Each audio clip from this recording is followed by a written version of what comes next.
Ramps, quarter pipes, half pipes, and stuff like that all fall into transition skating. Most of the beginner tricks are pretty easy, but the cool thing about transitions is it looks sick. Style is king, so make it steezy. This is a rock and roll. Slam the middle of your board down on the coping, stall it out for a second, then turn 180 as you're coming back into the ramp. Really poke that thing out if you want to make it count. This is called decking your rock and roll.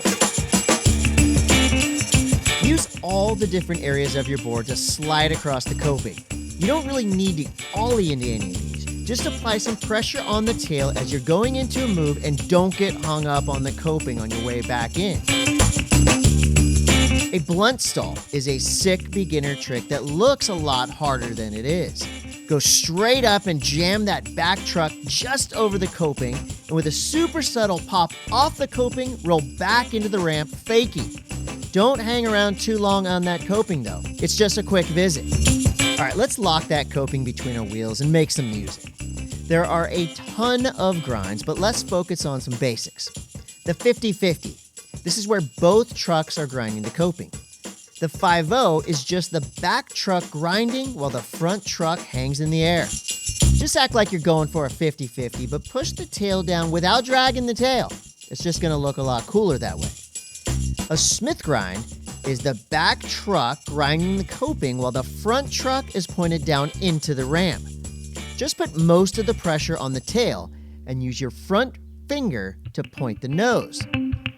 Feeble is where the back truck is grinding while the front truck is up on the deck, pointing away from the transition.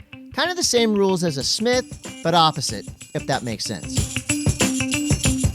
This is where you really start impressing people. A sick air is a universal language for anyone. Approach the coping at a good speed. Right as you're about to hit it, give it a little pop and move your whole hand up into the air. It's kind of like an ollie, but you need to aim your landing. Turn 180 while you're in midair and aim for the vertical part of the transition. The higher up the wall you land, the cooler it looks. Practice this one because good air time will take you a long way. So on our airs, we're landing clean into the ramp. But with a disaster, you're gonna smash your board into the coping before diving back into the transition. This is an old school power move that will get your dad hyped. Pop a sick air, but not super high. Turn 180 and spot your landing. The middle of your board smashes right into the coping. Bam! Put some pressure on the nose to keep that back truck from getting hung up. Right away clean. You've done a disaster. Here's what it looks like when you can put it all together.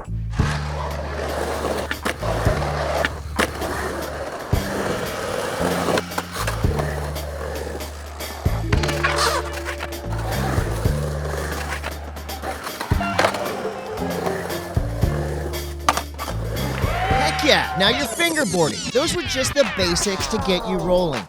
Now take these tips as a jump-off point and start trying whatever trick pops into your head. Remember, you can't get far without the fundamentals, so get these right and then start going big.